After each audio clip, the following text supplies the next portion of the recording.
నమస్కారం అన్న, బాగున్నారా? బాగున్నాం సార్. ఓకే. కేంద్రంలో బీజేపీ పాలన ఎలా ఉందండి? కేంద్రంలో బీజేపీ పాలన బాగుందండి.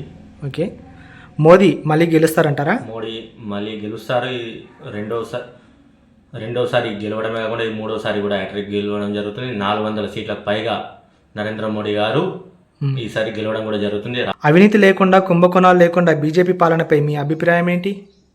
బీజేపీ పాలనలో ఎటువంటి అవినీతి కూడా జరగలేదు.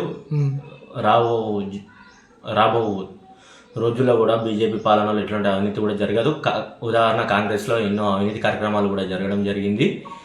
మరియు ఇప్పుడు టీఆర్ఎస్ పార్టీలో కూడా కవిత గారు ఎన్నో స్కాములు చేయడం కూడా జరిగింది. ఇప్పుడు టీఆర్ జైల్లో కవిత గారు ఉండడం కూడా జరిగింది.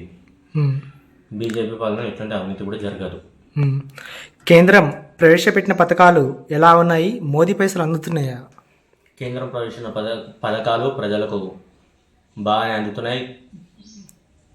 ఎన్నో అభివృద్ధి కార్యక్రమాలు కూడా నరేంద్ర మోడీ గారు చేయడం జరిగింది.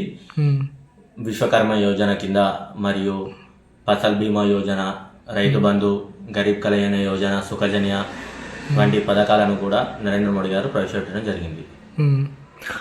తెలంగాణలో ప్రస్తుతం బీజేపీ పరిస్థితి ఎలా ఉంది?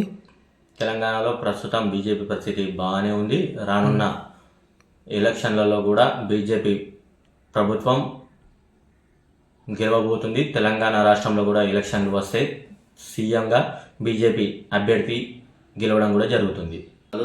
ప్రజలకు చాలా బాగానే అందుతున్నాయి. ప్రవేశపెట్టిన పథకాలలో పల్లె ప్రగతి కానీ, పట్టణ ప్రగతి కానీ ఎన్నో కార్యక్రమాలను కేంద్ర ప్రభుత్వం నిర్వహిస్తుంది.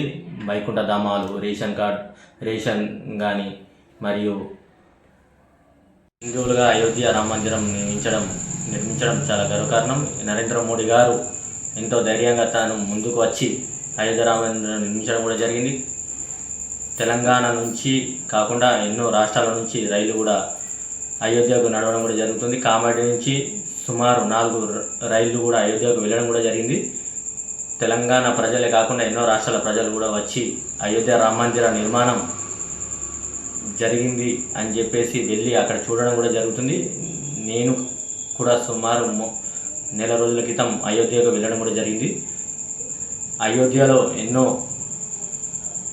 ఏళ్ల నాటి కళను నరేంద్ర మోడీ గారు నిజం చేయడం కూడా జరిగింది. నరేంద్ర మోడీ గారు అయోధ్య రామ మందిరం కట్టించిన ఘనత కూడా ఆయనకే దక్కుతుంది. మరియు ఎన్నో అభివృద్ధి కార్యక్రమాలు కూడా నరేంద్ర మోడీ గారి ఆధ్వర్యంలో జరుగుతున్నాయి. ఈసారి నరేంద్ర మోడీ గారు 400 పై చిలుకు సీట్లతో నరేంద్ర మోడీ గారు ప్రధానమంత్రిగా గెలవడం కూడా జరుగుతుంది.